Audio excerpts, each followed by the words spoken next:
A man stands in a doorway he didn't expect to open. Atlanta, November. A house on a quiet street where nothing should be wrong. But something is wrong. His wife is inside. She's supposed to be at work. She's dressed like he's never seen her dressed before.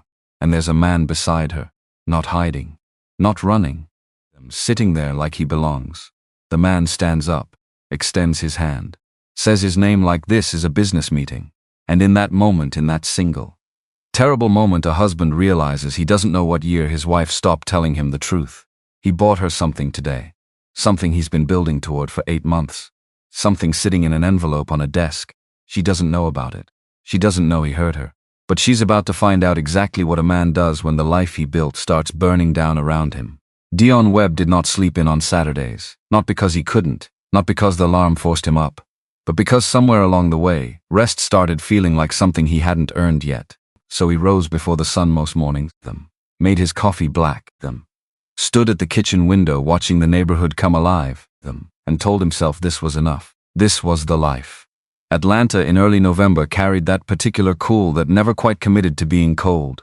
The kind of morning where your breath didn't fog but you still reached for a jacket. Deon liked it, liked the in-between of it. The city felt quieter at that hour, more honest somehow. He'd been a contractor long enough to read weather the way other men read the news. He could look at a sky and know whether his crew had a full day ahead, or whether they'd be pulling tops by noon. 14 years of building other people's spaces. Renovating their kitchens, framing their additions, turning empty lots into something worth living in. He was good at it, genuinely good. And the business had grown from 3 guys in a pickup truck to a 12-man crew with a yard full of equipment and a client list that kept his phone busy most of the week. But the side work, that was different. For the past 8 months, Deon had been taking small contracts on his own, nights, weekends, jobs he didn't put through the company books, cash work mostly. A bathroom renovation here, a deck rebuild there, a flooring job for a church over in Decatur that took him 3 Saturdays but paid clean. None of it was glamorous, all of it was intentional. Diane never asked where he was going on those Saturday mornings. She assumed the business, and he let her assume.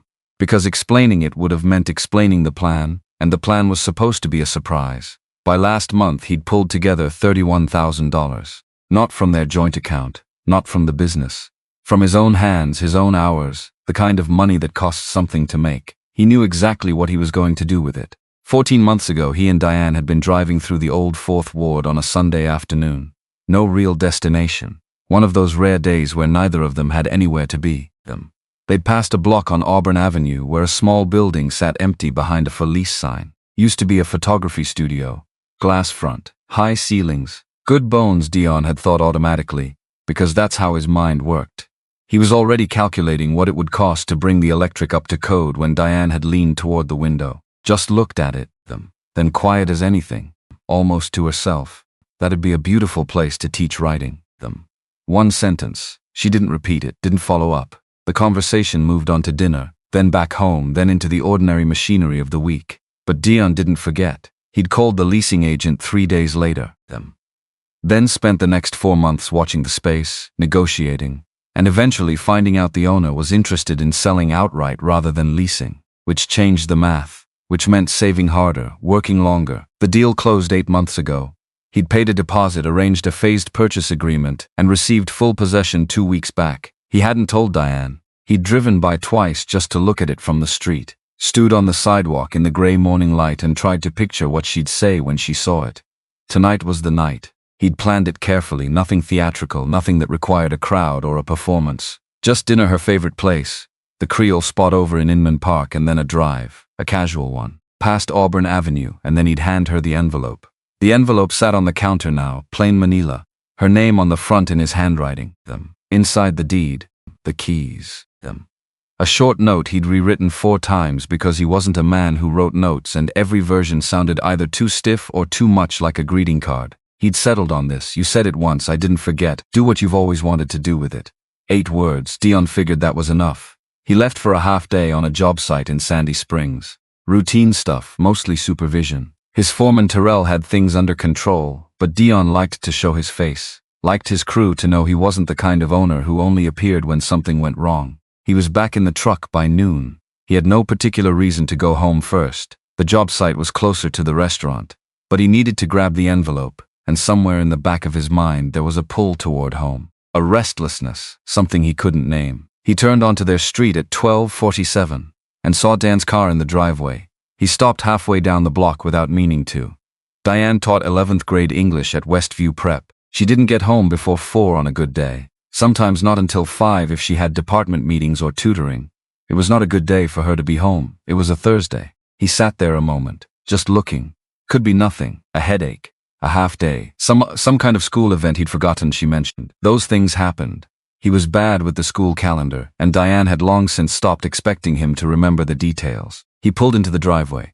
The front door was unlocked. He noticed that first he was a contractor. He noticed things that weren't quite right.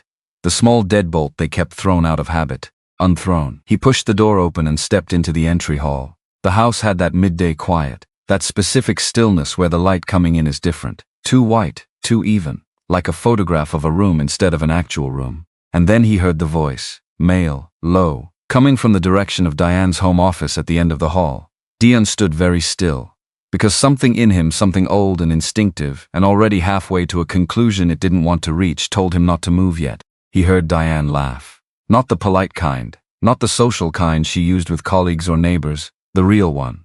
The one that came from somewhere deep in her chest, the laugh she only made when something actually caught her off guard and delighted her. He hadn't heard that laugh in a while. He walked toward the office. The door was half open. He could see a strip of the room through the gap, the edge of the desk, afternoon light from the window, the back of a chair. He pushed the door the rest of the way open. Diane sat on the small sofa against the wall, the one that had been there since before they moved in, the one they'd kept because they never got around to replacing it. She was wearing a dress he didn't recognize, black, fitted in a way that it wasn't something she wore to school.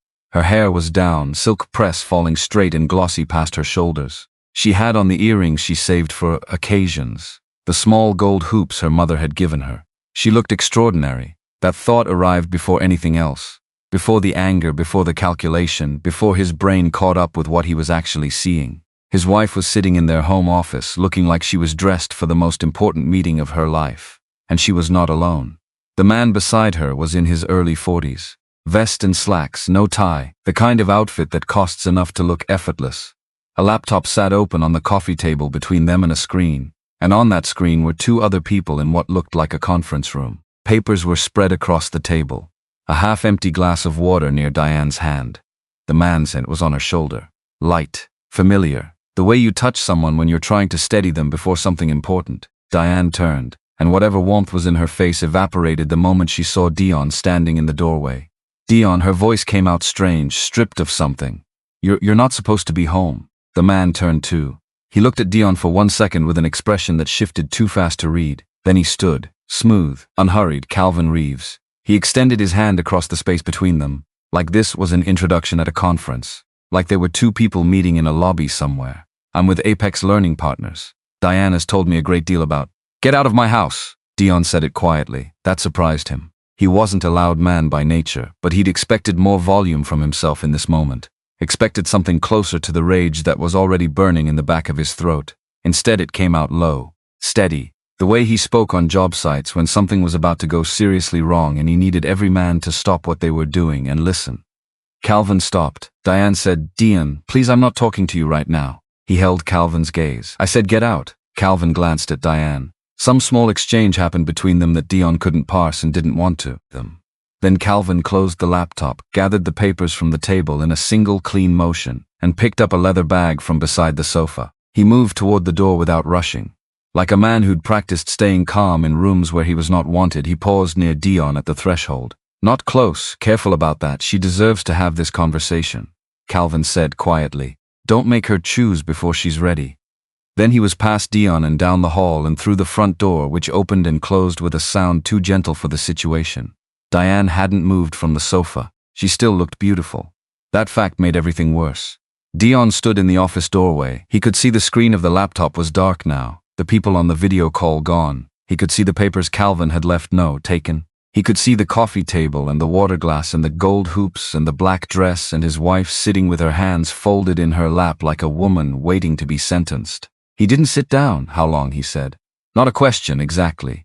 More like the beginning of something he didn't have an end for yet. Diane exhaled. 4 months, 4 months. He counted backwards in his head without meaning to. 4 months ago was July. He'd been deep in a commercial project in Buckhead in July, coming home late, eating reheated food, falling asleep on the couch twice a week. He remembered July as a blur of load-bearing walls and permit delays. Diane had been starting something entirely new. They reached out after the conference, she said. Her voice was steadier than it should have been. The National Education Conference in July. I presented a paper on literary scaffolding methods, and Calvin approached me afterward. He said Apex was looking for someone to lead their curriculum development division. Said he'd been looking for someone with my background for over a year. What is Apex Learning Partners? An educational consulting firm based in D.C. They work with school districts across the Southeast on instructional program design and the position Director of Curriculum Development. She paused. Starting salary of $160,000. The number landed in the room like something thrown. Deon had built his business over 14 years to the point where he cleared a comfortable income. Not extravagant, comfortable. Diane made $58,000 as a teacher. Between them they were fine. More than fine, honestly, by most measures. $160,000 was a different world. DC, he said. Yes, so it's in Washington. Yes, you've been interviewing for a job in Washington, D.C. for 4 months. This was the final round, she said. Today was the board interview. I'd cleared the first 3 rounds already. Today was if they said yes today, it was real. He looked at her. Did they say yes? Diane met his eyes. Something in hers was complicated, relief and guilt, and something that looked almost like defiance, all fighting for space in the same expression. Yes, she said. They called while you were standing in the hall.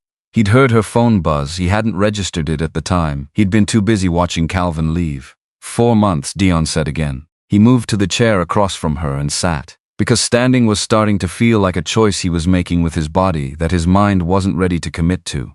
Why didn't you tell me? Diane folded her hands in her lap again. Because I knew what would happen. What would happen? You'd say it wasn't the right time. You'd say we'd talk about it later. You'd list everything that makes it difficult, and by the time you were done listing, the conversation would be over. She paused. You'd say, no, you don't know that, Deon. The way she said his name, just his name. Nothing attached, but with 11 years of weight behind it, he knew she wasn't wrong. He didn't want to admit that. But some honest part of him that he couldn't fully suppress already knew she wasn't wrong. There was another time, he said slowly. Wasn't there? Diane looked at him. 3 years ago, he said. The book. She was quiet for a beat. You remember that? You asked to take a year, to write your curriculum book. I said, you said it wasn't the right time. Her voice didn't rise. That was almost worse. You said we had too much going on. The business expansion, the mortgage refinance, the timing wasn't right. You said we'd revisit it. We could have. We never did. She shook her head. You never brought it up again. And after a while I understood. I understood what you meant by that. What did I mean? That it wasn't a priority. That my career was something that fit around everything else.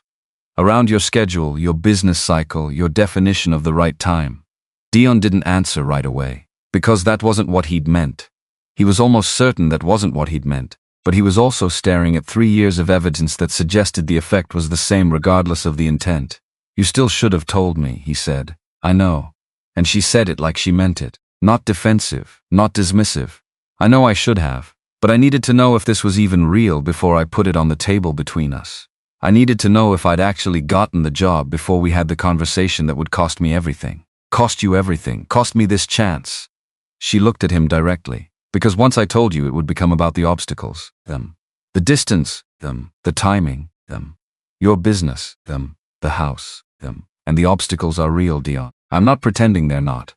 But I needed to know the job was mine first. I needed to hold it in my hand before I gave you the chance to help me let it go. That last sentence hit him somewhere unpleasant.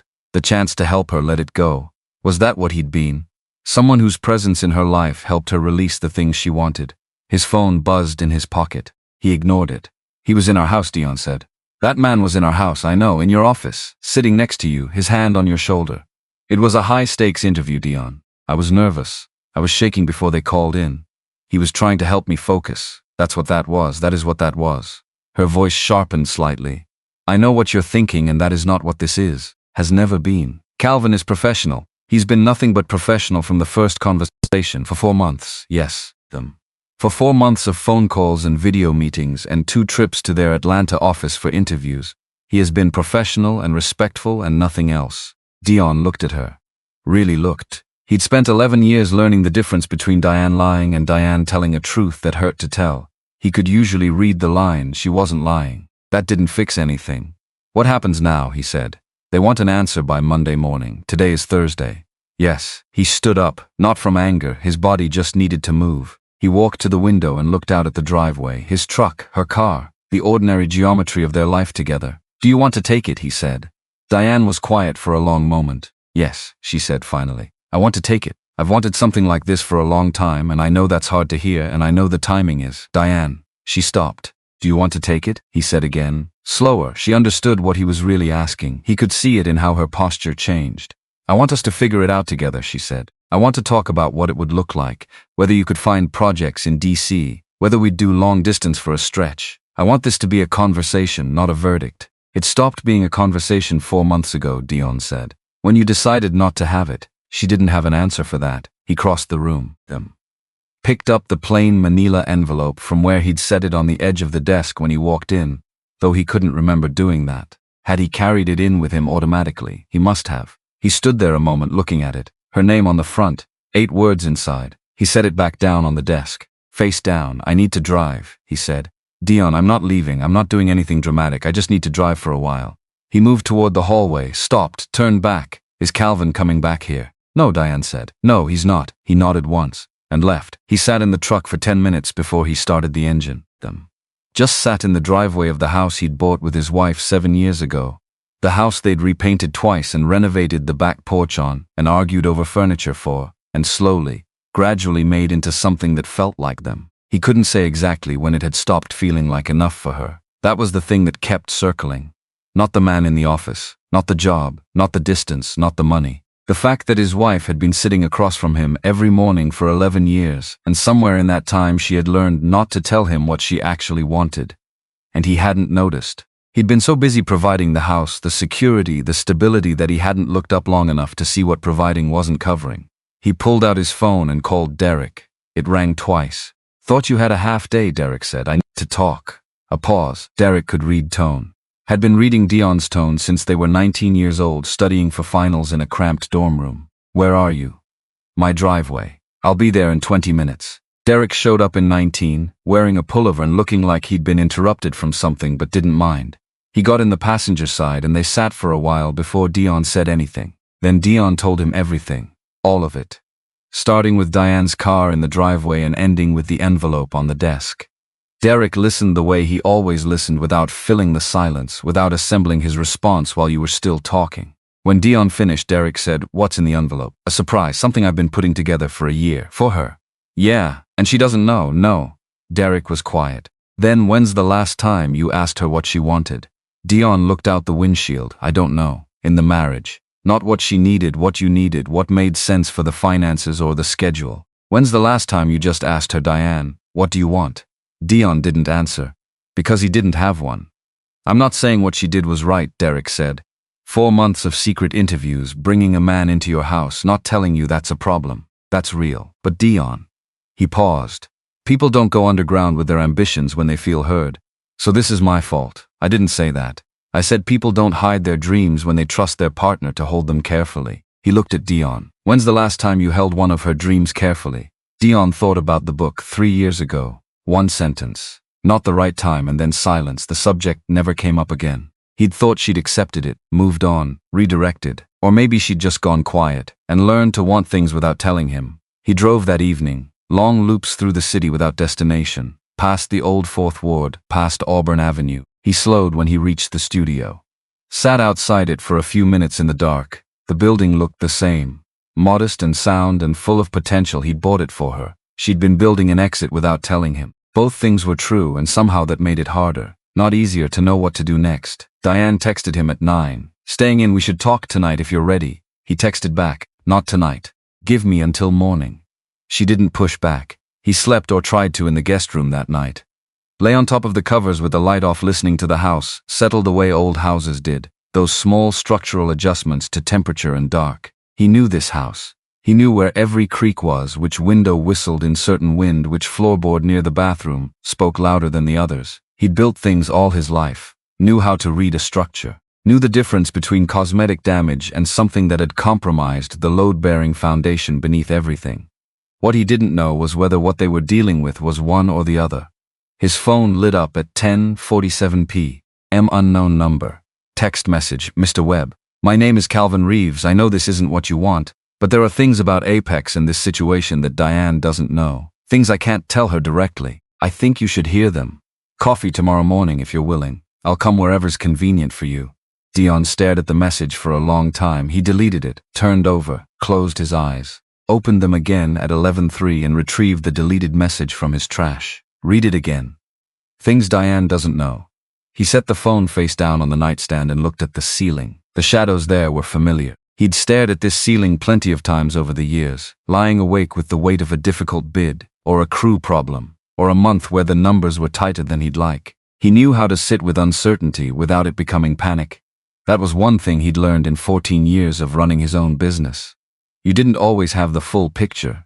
Sometimes you had to decide how much information you actually needed before making a call. He picked up the phone again, typed 7 a.m. Deon's words, not a coffee shop name he meant wherever he chose. Hines Ward Community Center on MLK. We talk outside. The reply came in under a minute. I'll be there. Deon put the phone down again. He lay there in the guest room of the house he'd built into a home, thinking about his wife asleep down the hall in the bed they'd shared for 11 years. He thought about a black dress and silk press hair and a laugh he hadn't heard in a long time. He thought about an envelope with 8 words in it and a building on Auburn Avenue with good bones and high ceilings. He thought about a sentence Diane had said. People don't hide their dreams when they trust their partner to hold them carefully. No, that had been Derek. But Diane had said something too. You made me go quiet. He hadn't answered her when she said it. He hadn't known how. He still didn't. But tomorrow he was going to find out what Calvin Reeves knew. And then he was going to figure out what to do with it. Not react, not perform, decide, because that was the only way he knew how to operate. Always had been. Measure first, then cut. He closed his eyes. This time sleep came, slow and uneasy, but it came. Outside, Atlanta went on the way it always did. Traffic thinning to almost nothing, the city breathing down into its nighttime register, the streets of the old Fourth Ward quiet and familiar and full of history that had survived worse than this. The studio on Auburn Avenue sat dark. Keys in an envelope on a desk inside a house where a marriage was deciding whether it could hold the weight of everything that hadn't been said. Deon Webb slept. In the morning, he'd find out what was actually underneath all of it. Deon was already in the parking lot at 6:51.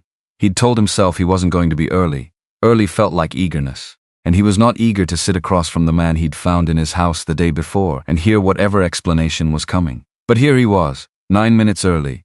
Engine off, coffee going cold in the cup holder. The Hines Ward Community Center sat quiet at this hour. A couple of older men doing slow laps around the walking track on the far side of the lot.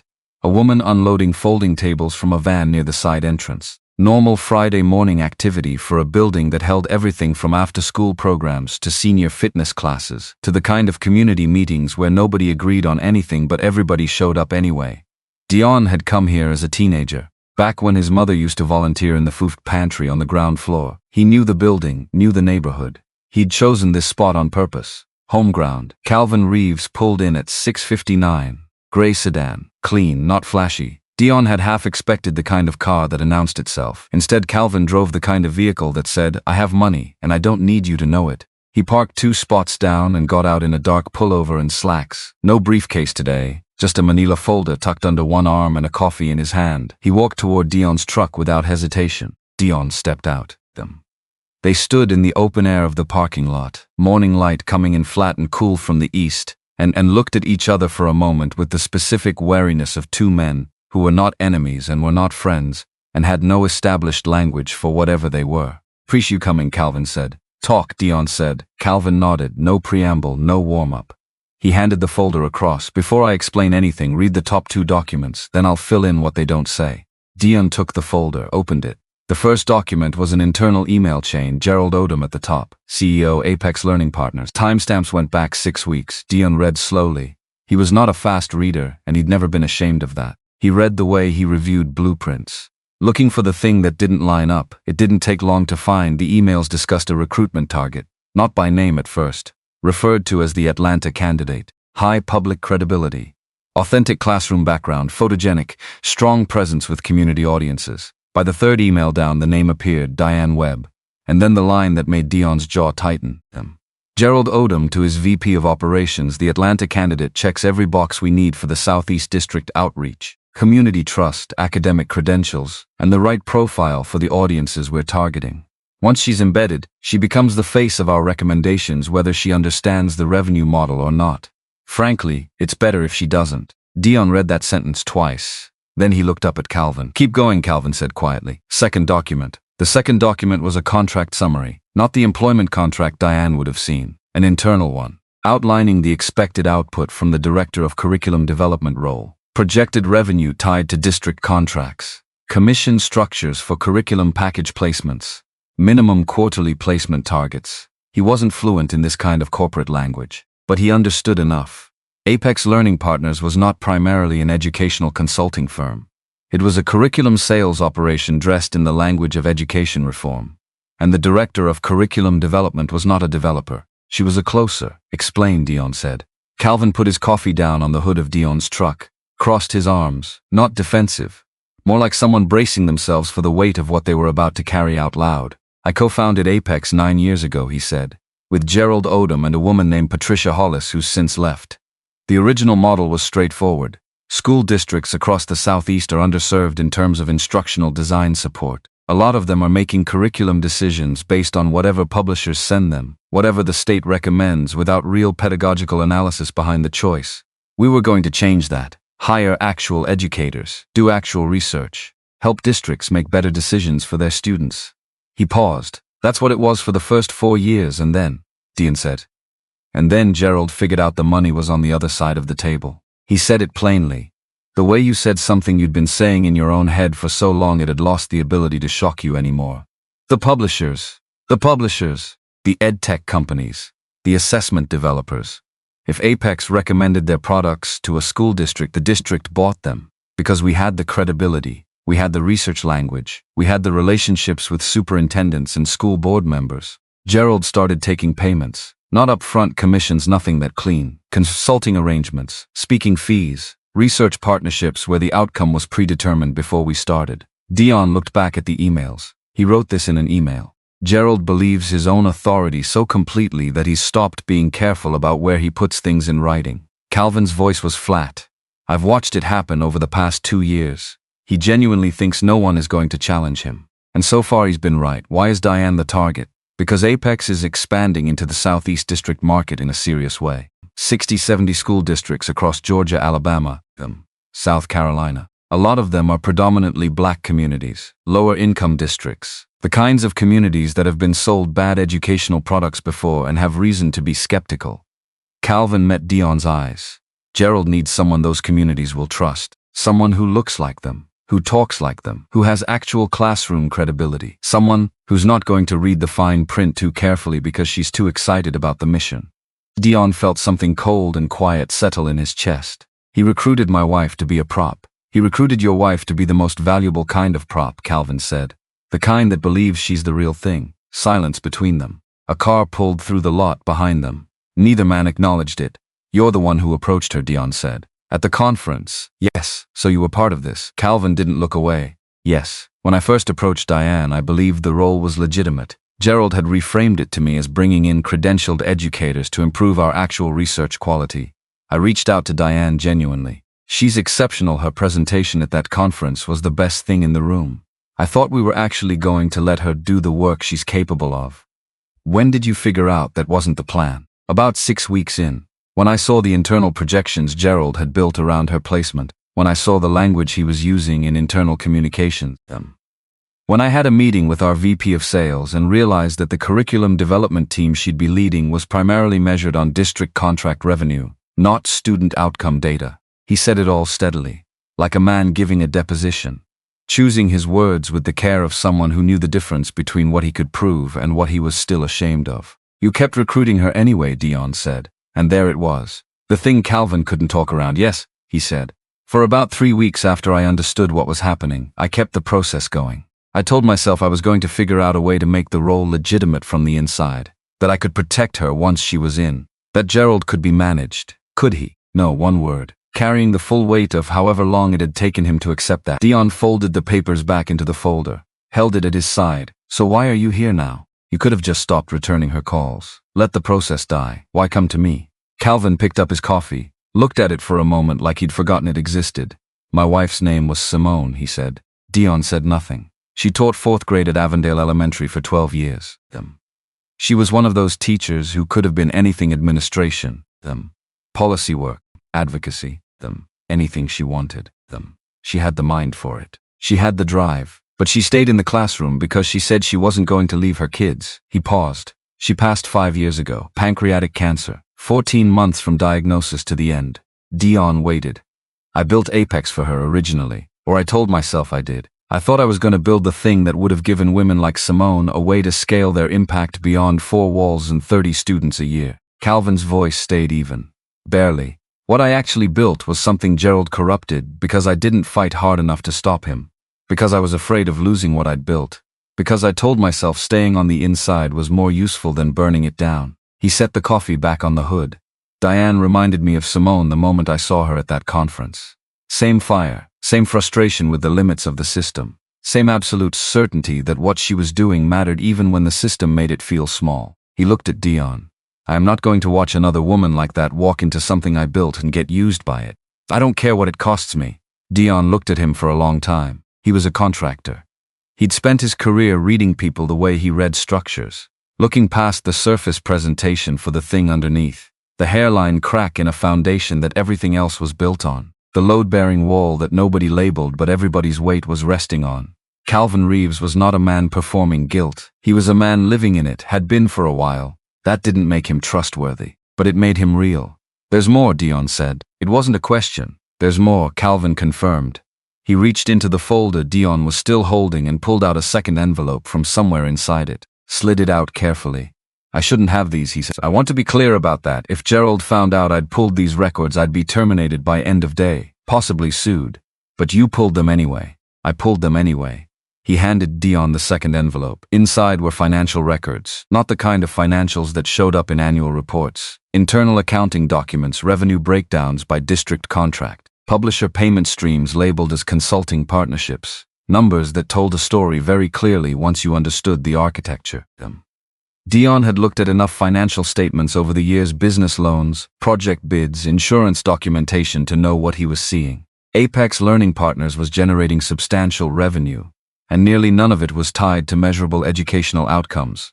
How exposed would Diane be, Deon said, if she signs the employment contract and her name goes into their active leadership documents? Yeah, Calvin was quiet for a beat. There's a federal inquiry. Early stage. Department of Education, Office of Inspector General. I don't know how far along it is. I found out about it through a contact at the Georgia State Department of Education 3 weeks ago. It may amount to nothing, or it may become a full investigation within the next 12 months. Deon felt the weight of that settle across his shoulders like a load he hadn't agreed to carry. If her name is on those documents when an investigation opens, she'd need legal counsel immediately, Calvin said. Even if she had no knowledge of any wrongdoing, even if she never did a single thing wrong, her name, her face, her credibility, they're already woven into Gerald's expansion pitch. The damage to her professional reputation would be significant regardless of how it resolved legally. Deon looked out across the parking lot. The morning had gotten lighter while they were talking. The older men on the walking track had finished their laps. The woman with the folding tables had gone inside. The lot was quiet. He thought about Diane in that office yesterday, the black dress, the earrings. The expression on her face that held everything at once, guilt and excitement, and something that had looked, for just a moment, like relief. Like a woman who had finally been allowed to want something out loud. And then he thought about Gerald Odom sitting somewhere in Washington, D.C., calling that woman a prop in an email. He thought about how clean that word was, prop. Something you placed for effect. Something that looked like it belonged. Something you could move when you no longer needed it. She can't sign that contract, Deon said. No, Calvin agreed. She can't. She has until Monday morning, I know. Deon turned back to look at him. Why can't you tell her yourself? You said you couldn't tell her directly. Why? And here Calvin's composure shifted. Just slightly. The way a wall shifts when something's pressing against it from the other side. Gerald has documentation, he said. From the early years of the company. There was a period, the second and third year, when we were struggling, where some financial reporting was handled in ways that weren't entirely clean. Nothing criminal, but aggressive. The kind of thing that looks worse in retrospect than it felt at the time. He said it carefully, precisely. Gerald has kept that documentation. He's made it clear, without ever saying it explicitly, that if I take any action against him or the company, that documentation gets forwarded to our investors. our board, them, and any relevant regulatory bodies. I lose everything I've built. My professional reputation gone. Possible civil liability. So he's blackmailing you. He's maintaining leverage, Calvin said. Like the phrasing mattered to him. Gerald is meticulous about never saying anything that could be called a direct threat. But yes, that is what it is. Diane absorbed this. And you think coming to me doesn't risk that? He doesn't know about you, Calvin said. He knows Diane is married. He doesn't know anything about you beyond that. And he has no reason to monitor what I do with my personal time. What about the documents you just handed me? I made copies on a personal device. Gerald doesn't have visibility into what I do on personal hardware. You've been planning this for a while. I've been building toward a decision for a while, Calvin said. Coming to you was the decision. They stood in the parking lot for another moment. Then Dion asked the question he'd been carrying since the night before.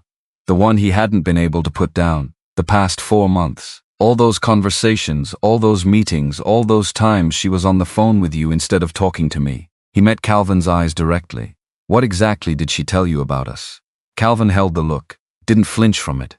She talked about you the way people talk about something they love and are also frustrated by, he said, like it matters enough to hurt. She talked about how hard you worked, how much you'd built.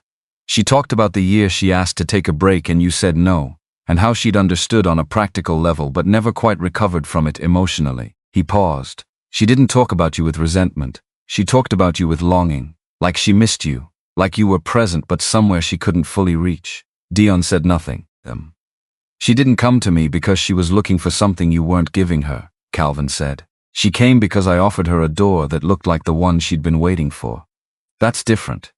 But you needed to hear it from me rather than wonder about it on your own. His phone buzzed. He glanced at it. Put it back in his pocket, he said. Gerald has a call at 8 that I'm supposed to be on. A pause. A bitter edge on that. I'm still employed there until I'm not. He extended his hand. This time Dion shook it, not warmth, but recognition. Mr. Webb, Calvin said, hand still held. Whatever happens between you and Diane, that's yours to work out. I'm not trying to be in the middle of your marriage. I was in the middle of it because I didn't do the right thing fast enough. I'm trying to correct that now. He released Dion's hand, turned, walked back to his gray sedan, got in, pulled out of the lot at an ordinary speed. Dion stood where he was. He looked down at the folder in his hands, then at the envelope containing the financial records, then back across the empty lot. His phone rang. Derek, he answered on the second ring. How'd it go? Derek said without preamble. I need you to look at some documents. What kind of documents? The kind that tell me whether my wife is about to sign herself into a federal investigation. A pause on Derek's end. Long enough that Dion could hear the specific quality of his silence. Send me what you have, Derek said. I'll call you back in an hour. It was 53 minutes. Dion was home by then. Diane was in the kitchen when he walked in. She was in a sweater and jeans. Her hair pulled back. No makeup. Looking like herself. Looking like the woman he'd married, rather than the woman who'd been sitting in that office yesterday. She had a mug in both hands, and she was looking at him the way you looked at a door you weren't sure was going to open or hold fast. He sat down at the kitchen table. We need to talk, he said. I know, sit down, she sat. He told her about Calvin coming to the house that morning. He watched her face go from wariness to surprise to something harder to name. He told her about the documents. He did not hand them to her yet. He waited until he'd finished talking. Then he put the folder on the table between them. She opened it slowly. He watched her read. She was a faster reader than he was. Always had been. Occupational. But she slowed down near the middle of the email chain. The way you slow down when you're reading something that requires more than comprehension. That requires acceptance. She got to Odom's line about it being better if she didn't understand the revenue model. She stopped, set the paper down, picked it up again and reread it. He said this, she said, in an email. 6 weeks ago. She kept reading. When she got to the contract summary, her expression changed again. Sharper. The teacher reading a student's argument for the second time because she wants to be sure she's identified every flaw before she responds. She finished. Set everything down carefully. Aligned the papers with the edge of the folder like she needed something to do with her hands. They were going to use me, she said. Yes, my credibility. My face. She stopped. They chose me because they thought I wouldn't look too closely. According to that email, because I'd be too excited about the mission to question the business model. Dion didn't say anything, because there was nothing to add. She sat with that for a moment, then her chin came up, and what replaced the stunned expression was something Dion recognized. He'd seen it on her before, not often, but in moments that mattered, the particular composure of a woman who is deeply angry and has decided the anger is going to be useful rather than loud. Gerald Odom has never met me, Diane said. No. He looked at a presentation summary and a LinkedIn profile and a conference bio and decided he understood what I would and wouldn't do. That's what the email suggests. He was wrong. Yes, Deon said. He was. Her phone was on the counter. She looked at it, then back at him. Derek is pulling the public-facing financials on Apex right now, Deon said, cross-referencing with what Calvin gave me. He'll call back within the hour. What am I supposed to do until then? Nothing. That's what you do. You don't call Calvin. You don't call Odom. You don't email anyone at Apex. You wait. She nodded. Once, the controlled nod of someone fighting the impulse to act immediately. Derek's call came in at 11:18. Deon put it on speaker without asking Diane's permission. She looked at the phone on the table between them and did not object. Okay, Derek said. Here's what I've got. The internal documents Calvin provided track with some things I can corroborate through public filings. The revenue-to-outcome ratio is unusual. Not illegal on its face from what I can see, but the structure is the kind that draws scrutiny. He paused. I made a call to a contact at the Georgia DOE. Not a direct question, casual conversation. What I heard back is that there's a name circulating in Atlanta educational circles in connection with some curriculum placement concern. Apex is that name. How serious, Deon said. Unknown. Could stay informal. Could develop. If it develops into a formal federal inquiry and Diane's name is on active Apex leadership documentation, she's going to need her own counsel regardless of her knowledge level. The optics alone are a problem. Diane was looking at the phone with the expression of someone watching a slow disaster happen in real time. She hasn't signed anything final, Deon said. Good, Derek said. Let's keep it that way. Diane, he shifted, addressing her directly. You have until Monday. That's 3 days. Do not sign anything before I review every page, and do not communicate anything by email or text to anyone at that company for the next 72 hours. Everything goes through me. Okay, Diane said. Her voice was steady. Okay, Derek hung up. The kitchen was quiet. Outside, the neighborhood was doing its midday thing. A dog barking somewhere down the block. A lawnmower starting up 2 houses over. The ordinary sound of a regular Friday morning carrying on without any awareness of what was happening at the table inside this house. Diane put both hands flat on the table. I almost did it, she said. Not to Deon specifically, to the air, to herself. I was going to say yes on Monday. I had it planned out. What I was going to wear to the signing. How I was going to tell you after the fact and ask you to please hear me out before you responded. After the fact, Deon said. After the fact, she confirmed. And she said it with the kind of honesty that cost her. The kind that didn't ask for absolution. Just stated the truth and let it sit there. He looked at his wife across the kitchen table. This woman he'd slept next to for 11 years, who graded papers at 10 o'clock at night, who remembered every student's name from every year she'd ever taught, who had stood in front of him in a conference center hallway 8 years ago and told him with complete certainty that she was going to change the way young people engaged with literature, and then spent the next 8 years doing exactly that. 30 kids at a time, in a classroom the size of a living room, on a salary that didn't come close to reflecting what she was worth. He thought about what Calvin had said. She talked about you with longing, like she missed you, like you were present but somewhere she couldn't fully reach. He'd been present. He'd been certain of that. In the house, at dinner, in the bed. Present. But maybe presence without attention wasn't the same thing as being there. Maybe you could be in a room with someone every day and still be somewhere they couldn't reach. He didn't say any of that yet, because there was still one more piece of this to deal with. Monday morning, he said, you're calling them, yes, and you're saying no. Diane looked at him. Something moved across her face. Something that wasn't quite grief but was adjacent to it. The specific expression of someone watching a door close on something they'd wanted for a long time. Yes, she said. He nodded. And then he said, we talk about the marriage, about all of it. About 3 years ago in the book and what I said that I didn't follow up on. About 4 months of silence between us that neither one of us apparently knew how to break. He held her eyes. About what you actually want. Not what Apex was offering. What you want. Diane looked at him for a long moment. You want to have that conversation. I should have had it a long time ago, he said. She looked down at the papers on the table, at Gerald Odom's words, at the numbers that told the story of what she'd almost walked into. Then she looked back up at Deon. Okay, she said. Just that. But she said it like she meant it. And he heard something in it that hadn't been in her voice when she'd spoken to him yesterday. Something that had come back. Or maybe had been there all along beneath the distance. Beneath the silence. Beneath 4 months of decisions made alone. Something that sounded like she was talking to him again. Not around him. Not despite him, to him. He got up from the table, poured himself the coffee he hadn't made yet this morning, stood at the kitchen window looking out at the driveway. at the ordinary Friday morning light hitting the ordinary surface of the place where they lived. It wasn't fixed, he knew that. Not even close. There were real things to reckon with. Her choices over 4 months, his silence over 3 years. The marriage they'd each been maintaining in their separate ways without fully showing up for together. But she was still here. He was still here, and Monday was 3 days away. A lot could happen in 3 days. He stood at the window and drank his coffee and waited for whatever was coming next. The weekend passed the way weekends do when something large is sitting in the middle of a house, quietly, carefully, with both people moving around it without touching it directly. Deon worked in the garage Saturday morning, not because anything needed fixing, because his hands needed something to do that wasn't think. He reorganized his tool wall, sharpened blades that didn't need sharpening, wiped down surfaces that were already clean.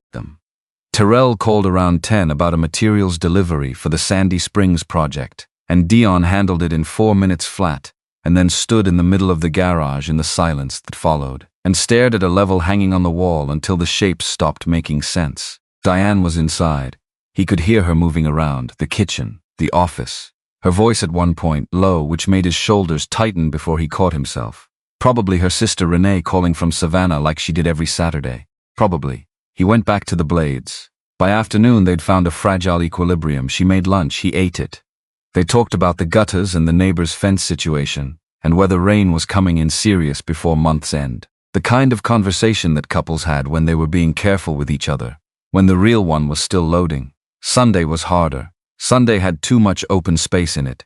Deon drove out to Auburn Avenue alone in the morning. He'd been to the studio twice since taking possession, always with a contractor's eye, always moving. This time he went without a checklist.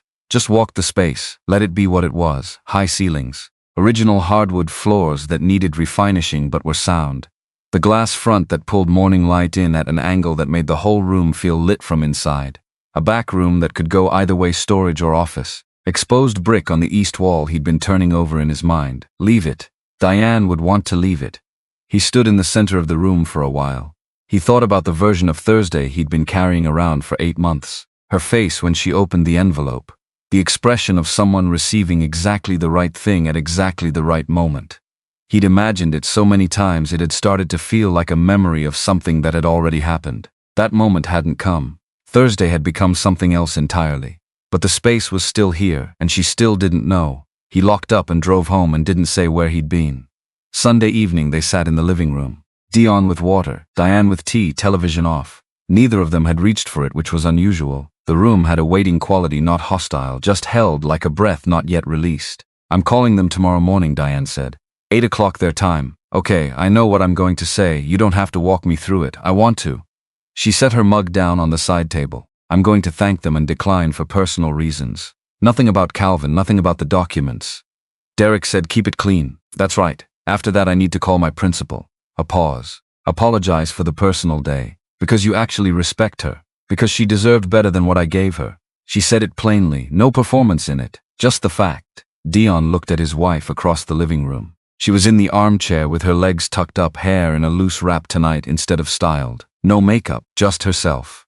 The lamp behind her was warm and she looked tired in a way that had nothing to do with sleep. The kind of tired that came from setting something heavy down after carrying it for too long. I've been thinking about what you said, he told her.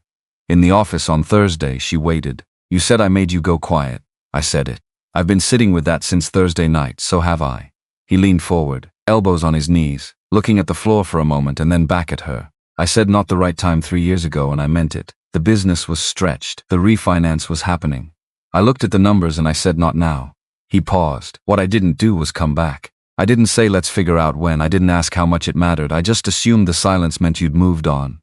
Diane was quiet. You hadn't moved on, no, she said. That's on me. She shook her head. It's on both of us. I could have pushed. I could have sat you down and said this matters to me. I need you to actually hear it. I didn't. I made it easier for you to not notice by not requiring you to notice. Why? She thought about it. Not reaching for the nearest answer, actually thinking. Because if I pushed and you still said no, she said finally, I'd have to accept that the no was permanent. This way I could keep it in the category of not yet. She looked at her hands. Not yet is easier to live with than never. Even when not yet means you start looking for yes somewhere else. The room held that. I wasn't looking for yes in Calvin, she said. Clear, I know. But the opportunity, Diane.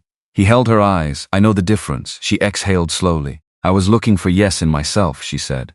I wanted to know I was still capable of being chosen for something. That what I've built, what I know, what I've spent 11 years doing, that it had value outside 30 kids cycling through a classroom every year. She looked at him directly. I love my students. I want you to know that. I know you do.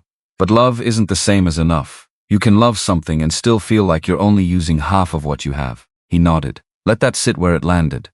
Did you know I've been published 3 times in the last 2 years, she said. He didn't answer right away, because the answer was no, and she could already see it on his face. Academic journals, she continued. One piece was cited in a curriculum reform proposal at the state level. I didn't know that, he said. I told you about the first one. Still no accusation. Just the fact delivered plainly. You said that was great and asked what we were doing for dinner. He didn't remember, and not remembering was somehow worse than not knowing. I'm sorry, he said. 2 words, no speech attached. Just those 2 carrying what they carried. Diane looked at him. Her eyes were bright. I'm sorry too, she said, for all of it, for the 4 months, for the way I handled it, for letting it get to the point where disappearing into a job offer felt like the only way to feel real. She unfolded her legs and put her feet on the floor. I should have sat you down a year ago and said I need more room than this. I didn't. I went quiet instead and started building something without you. We're doing it now, Deon said. She looked at him.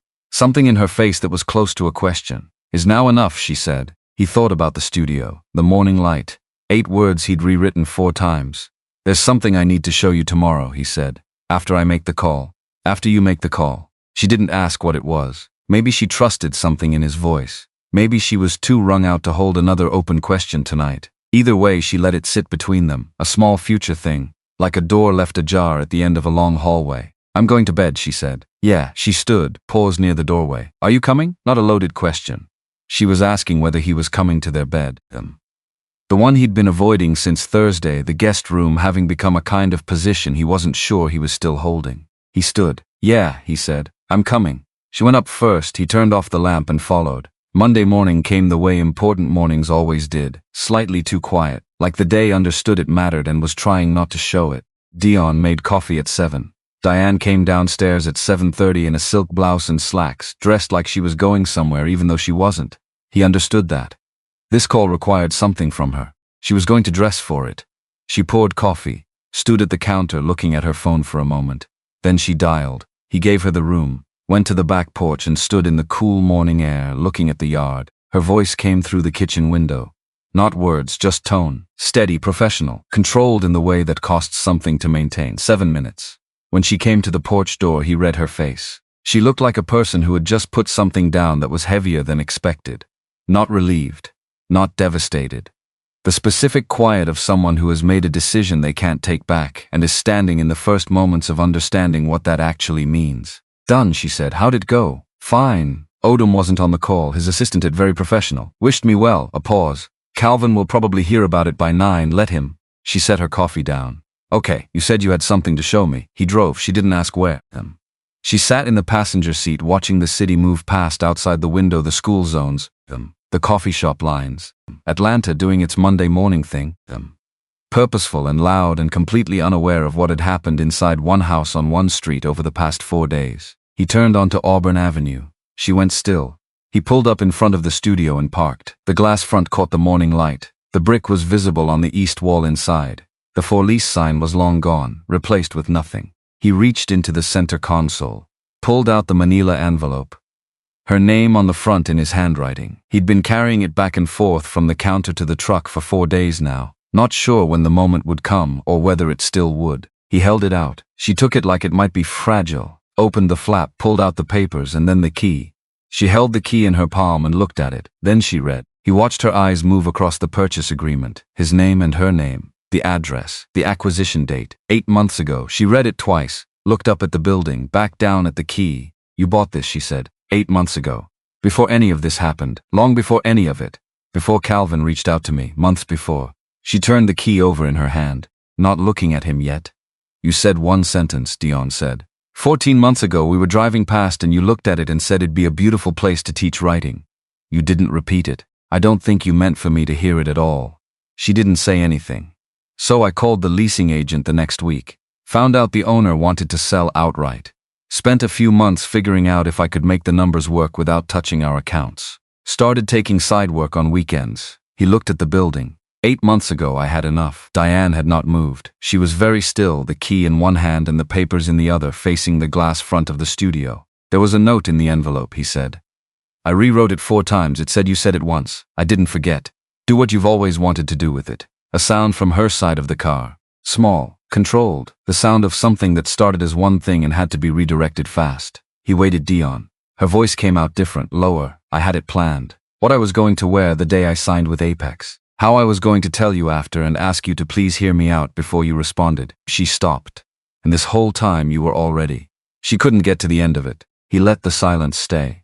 You heard me, she said, to the window, to the building, to herself, maybe more than him. One sentence I said one time and didn't even finish saying properly, and you, Diane. She turned. Her eyes were bright, not performing it, not managing it.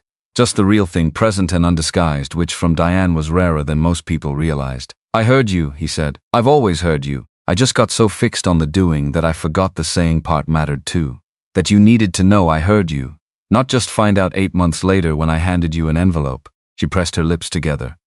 I should have come back to the book conversation, he said. Should have said not now doesn't mean never. Should have asked what you needed instead of assuming silence meant acceptance. He met her eyes. I want to be the person you bring things to, not the one you have to protect your dreams from. She held his gaze for a long moment. That's the most words you've said at one time in 11 years, she said. Something in the car shifted. His shoulders dropped about 2 inches. A sound came from her that was almost a laugh before it became something more complicated. I've been practicing, he said. Since when? Since Thursday night in the guest room, staring at the ceiling. She laughed. One short real sound from somewhere genuine, and there it was. The one from deep in her chest that couldn't be manufactured. The one he'd been missing without knowing exactly what the absence was. He felt something loosen in him that had been clenched for 4 days. She looked back at the building. Can I go in? She said. It's yours. She looked at the key in her hand. Got out of the car. He sat for a moment and watched her walk to the front door. Watched her fit the key in the lock. Watched the door open and her step through into the morning light that was coming through the glass at exactly the angle he'd noticed before. He got out and followed. She was standing in the center of the main room, looking up at the ceilings. Turning slowly, she walked to the east wall and pressed her palm flat against the brick. Just held it there for a moment, feeling the texture of it. Leave it, she said. I figured. She moved to the back room, stood in the doorway. Came back office, she said. Decided in under 10 seconds. Okay. She walked the perimeter of the main room, measuring distances with her hands the way she probably measured her classroom, muttering to herself, working something out. 15 people comfortably, she said. Maybe 18 if the tables are smaller. 20 if you go folding chairs and don't mind them close. I want them close. She stopped near the window and looked at the light. The floors need work, refinishing, not replacement. The boards are sound. How long? 3 days of work. A week to cure properly before you put anything on it. She looked at the ceiling. Electrical? Needs updating. Heating system is older but functional. I'd replace it within the year. Cosmetically 6 weeks if I'm working it alongside regular jobs. 8 to be safe. She looked at him. You already scoped the whole thing. It's what I do. She held that look on him for a moment. Long enough that he couldn't entirely read it. Something layered in it. Something that had been through 4 days of difficulty and come out the other side different from how it went in. I want to teach writing, she said. Not just structure and grammar. Real writing. The kind where you put something true on a page and figure out who you are by reading it back. She looked at the room. There are students in this city who are going to be extraordinary and get forgotten by every system that's supposed to notice them unless someone makes them a space to be extraordinary in. So make them the space. It's not going to make $160,000. No, might not make anything for a while, I know. You're okay with that. He looked at the floors, the brick, the light. I put $31,000 into this building because you said one sentence, he said. I think I can handle okay with that. She looked at the floor. When she looked back up, her eyes were bright again, but she was holding it steady this time. Not letting it spill. I'm sorry, she said. I need you to hear it again in this room. Not in the kitchen, not in the office on Thursday. Here. She looked at him. For the 4 months. For the way I went around you instead of to you. For letting it get that far. I hear it, he said, and I need to ask you something. Ask, do you trust me? She held his gaze. Not do you forgive me, not are we okay, that takes time and I know that. Do you trust that I'm here, that I'm choosing this? He took his time because she deserved the real answer, not the fast one. Yes, he said. I trust you're here, she breathed. Okay, she said. But Diane. She waited. Next time you feel yourself going quiet. Like there's something you want and you're deciding not to bring it to me, bring it anyway. Trust me to hold it carefully even when I don't do it perfectly. And when you say we'll revisit something, she said, revisit it. Don't assume my silence means I've let it go. Deal, not a grand moment, no music swelling. Two people in an empty room making an agreement they intended to keep and knew would cost them both something to honor, which was, when it came down to it, the only kind of agreement that meant anything. His phone rang. Derek. He answered. Put it on speaker without asking Diane's permission. She looked at the phone on the floor between them and didn't object. Update, Derek said. Calvin Reeves submitted a formal complaint to the Department of Education's Office of Inspector General this morning, named Odom directly, provided documentation. A pause. He also sent everything to the Georgia State Superintendent's office with a cover letter on company letterhead. Deon looked at Diane. He did it. Whether it develops into something is another matter, but he did it.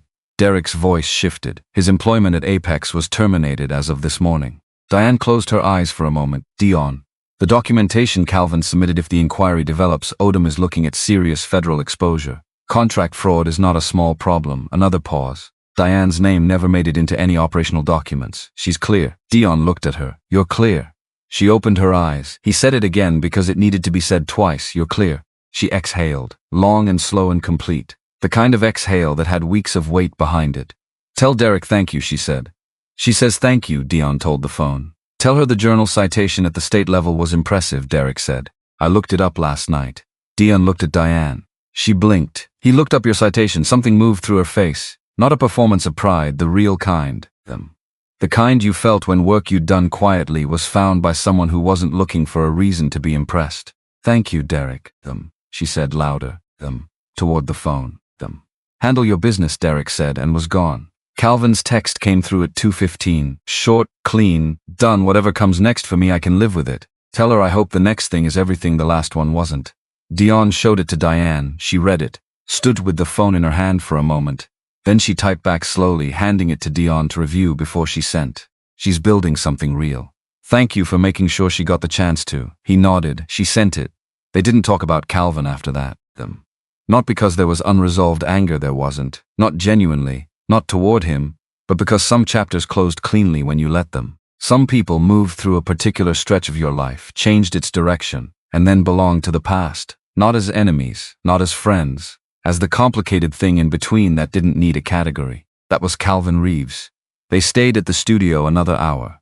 Deon walked the space making notes on his phone. Diane moved through it with the focused energy of someone already inhabiting the future version of a room. She pressed her hand against the east wall again, stood at different spots testing the sight lines, talked through the furniture arrangement out loud, not to him exactly, more thinking in his presence, which was something she used to do all the time and he hadn't heard in a while. He hadn't realized he'd missed it until he heard it again.